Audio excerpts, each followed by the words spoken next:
য'ত জ্ঞান থাকে তাত পাপ নাথাকে, য'ত পাপ থাকে তাত জ্ঞান নাথাকে। সেয়ে পাপীয়ে জ্ঞানক ধৰি ৰাখিব নোৱাৰে, ধৰি ৰাখিলেও বেছি টাইম নিদিয়ে।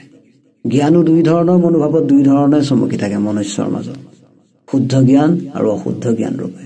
যেনে চোৰ ডকায়ত, আতংকবাদী, বলাৎকাৰী, ঠগ প্ৰবঞ্চক ইহঁতো জীয়াই আছে, কিন্তু ইহঁতে অশুদ্ধ জ্ঞান লৈ জীয়াই আছে।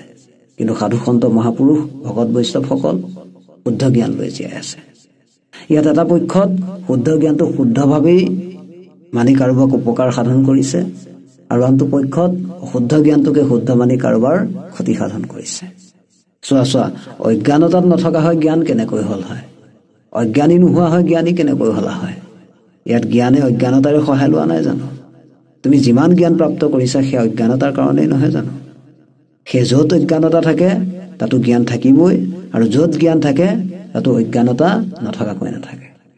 মুঠতে জ্ঞানক এৰি অজ্ঞানতা থাকিব নোৱাৰে, আৰু অজ্ঞানতাক এৰি জ্ঞান থাকিব নোৱাৰে।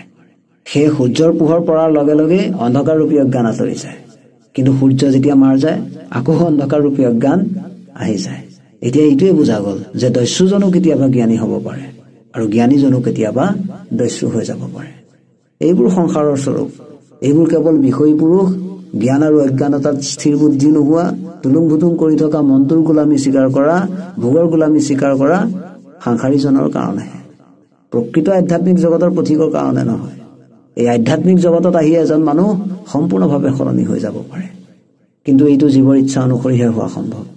যেতিয়া অনিচ্ছা বিষয়ৰ প্ৰতি, জগতৰ প্ৰতি, সংসাৰৰ প্ৰতি ইচ্ছা কেৱল ভগৱন্তক প্ৰাপ্তি কৰা, সংসাৰৰ সকলো ইচ্ছা সমাপ্ত কৰি যেতিয়াই জীৱ একমাত্ৰ কৃষ্ণক প্ৰাপ্ত কৰাৰ ইচ্ছা ৰাখে, কেৱল ভগৱন্তৰ নাম লৈ ভগৱন্তৰ চিন্তন কৰি সন্তোষ আৰু আনন্দিত হৈ থাকিব পাৰে, তেতিয়া তেওঁৰ কাৰণে জ্ঞান, অজ্ঞান, সুখ, দুখ, ধনী, নিৰ্ধনী, পাপী, দুৰাচাৰী, ব্যভিচাৰী, মহাপাপী, উচ্চ, নীচ, আন্ধাৰ, পোহৰ, মান, অপমান সকলো সমান হৈ পৰে।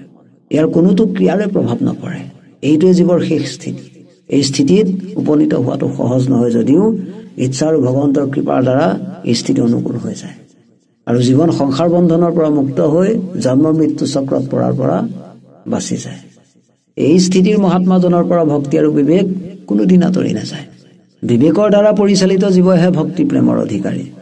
মনৰ দ্বাৰা, জ্ঞানৰ দ্বাৰা, বুদ্ধিৰ দ্বাৰা পৰিচালিত জীৱই মায়াৰ তিনি তাপৰ বেগক যে ৰোধ কৰিব পাৰিব সেইটো অসম্ভৱ। মন সংকল্প বিকল্পত ফচে, জ্ঞান অহংকাৰত, আৰু বুদ্ধি ভ্ৰমত ফচে, নিৰ্ণয়ত ফচে। সেয়ে বিবেকী হোৱাটো আৰু কৃষ্ণক ভক্তি কৰাটো সকলো জীৱৰ কাৰণে পৰম মংগল। মনত ৰাখিবা, বিবেক কেৱল ভগৱন্তৰ চৰ্চা শুনিলে জাগৃত হয়, আৰু ভগৱন্তৰ চৰ্চা একান্ত ভকতে কৰে, সন্ত সাধু মহন্ত সকলে কৰে।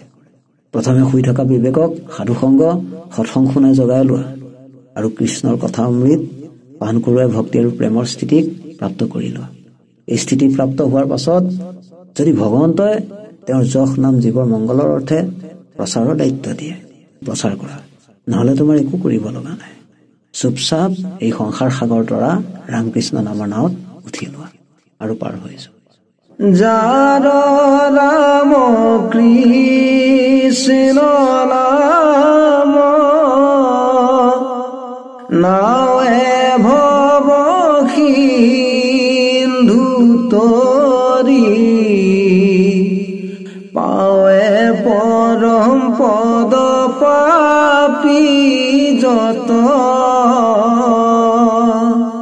সদানন্দ সনাতন হেলয় কৃষ্ণক সদা উপাসা কৰো হৃদয়ত,